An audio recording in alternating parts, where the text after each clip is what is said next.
Bonjour et bienvenue sur Astro Bébé by Laurence, la chaîne dédiée à tous les parents qui veulent mieux comprendre leurs enfants. Dans le podcast d'aujourd'hui, nous allons parler des parents et des adultes. Donc c'est un podcast qui va vous donner vos prédictions pour les cancers sur le mois de juillet. C'est une période souvent estivale et des périodes où on bouge, donc c'est une période qui va être importante. Et pour les cancers, cette année, le mois de juillet 2021 est le mois des émotions et de l'amour. Le soleil rentre en cancer le 22 juin. Vous avez donc le soleil dans votre signe jusqu'au 22 juillet. À chaque période anniversaire, les influences des planètes sont plus importantes et nous allons regarder, en fait, dans ce podcast, les transits planétaires de votre signe sur ce mois de juillet. La Lune, à partir du 10 juillet, vous apporte une tendresse et une sensualité très particulières.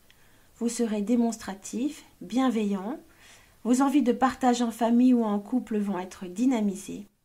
Concernant les célibataires, début de ce mois de juillet, vous pourriez éprouver de la nostalgie d'un amour passé.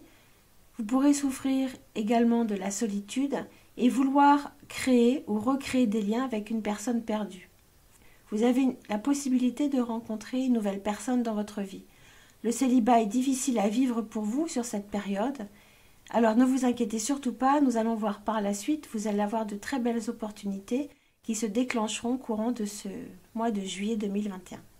Pour les personnes en couple, autour de ce 10 juillet, harmonie, tendresse, complicité retrouvée. Vous essayerez de régler les tensions et les conflits pour les apaiser. Les liens avec les enfants seront favorisés. Vous allez pouvoir profiter de joie familiale. Il ne faut pas oublier les planètes dites lentes, qui sont votre toile de fond cette année. Neptune en trigone avec vous, les cancers, toute cette année, apporte des ressentis, des intuitions que vous devrez suivre. Fiez-vous à votre instinct, cette planète vous pousse à prendre soin de vous, à vous prioriser, à reprendre confiance en vous. La pleine lune en Verseau du 24 juillet va augmenter toutes ces influences. Donc ce mois de juillet est le mois pour vous faire plaisir. Commencer de nouvelles activités, vous relooker, faire du sport, vous recharger en énergie avec tout ce qui a des liens par rapport à la nature. Vous aurez ce mois de juillet envie d'authenticité. C'est un super mois pour vous les cancers, profitez-en. C'est le moment de foncer. Mercure sera dans votre signe au-dessus de votre tête du 12 juillet au 28 juillet, avec une Vénus de surcroît positionnée en allié avec vous à partir du 23 juillet. Vous allez faire évoluer vos relations sentimentales. Vous trouverez les bons mots pour faire avancer vos relations amoureuses. Les week-ends en amoureux seront privilégiés entre le 12 et le 18 juillet. Si une personne vous plaît depuis longtemps, c'est les moments, les cancers, de franchir le cap. Le ciel sera avec vous. Si vous fréquentez une personne, vous allez passer à une étape supérieure.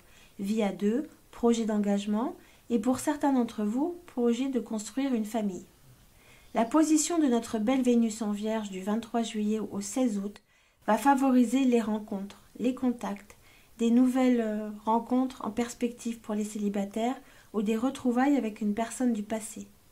C'est le mois de la séduction pour vous, ce mois de juillet. Vous attirez comme un aimant. Votre charme attire, vous pourriez retrouver le goût du jeu de la séduction, le goût des conquêtes, et vous en serez vous-même très surpris. Le 13 juillet est une date à retenir, possibilité de coup de foudre ou de regain de passion pour les couples. Vous avez ce mois de juillet envie de vous prioriser, de partager des moments intenses, besoin d'aimer, besoin de vous sentir aimé. Les célibataires doivent profiter de ces belles énergies planétaires pour sortir de leur zone de confort. Acceptez toutes les invitations, l'amour ne sera pas loin. Uranus vous apporte de la soudaineté sur le plan amoureux comme sur le plan professionnel. Vous pourrez voir des portes s'ouvrir et des opportunités arriver dans votre vie, ouvrez l'œil. De plus, avec une Mercure au-dessus de votre tête, tous les espoirs sont permis si vous cherchez par exemple un nouveau job ou si vous voulez vous lancer dans une nouvelle activité, vous mettre à votre compte. La route sera dégagée et les entretiens favorisés grâce à votre éloquence affûtée. Le 28 juillet, les planètes dont Jupiter augmentent votre potentiel de créativité, les idées fusent. À partir du 30 juillet, Mars rentre dans votre signe, vous pousse à prendre des initiatives dans votre vie, vous battre pour vos rêves, mise en place de projets ou début d'un nouveau poste, votre sens pratique et votre sens de l'organisation feront des merveilles. Aucune prise de décision, ni signature, ni engagement concernant quoi que ce soit le 22 juillet. Soyez raisonnable, retenez bien cette date, soyez posé et prudent. La conjonction Mars et Saturne, les 15 premiers jours de juillet, vont vous pousser, alors attention à la dépense. Soyez vigilants, essayez de limiter ces dépenses les 15 premiers jours du mois et surtout évitez les grosses dépenses. Votre succès et vos belles énergies pourront attirer certaines jalousies de votre entourage. Évitez de parler de votre bonheur trop autour de vous, sauf à votre cercle restreint de confiance. Ce mois de juillet est un mois d'exception pour vous les cancers, profitez-en. Je vous souhaite un très joyeux anniversaire et de très belles vacances et un très bon mois de juillet. À très bientôt, au revoir.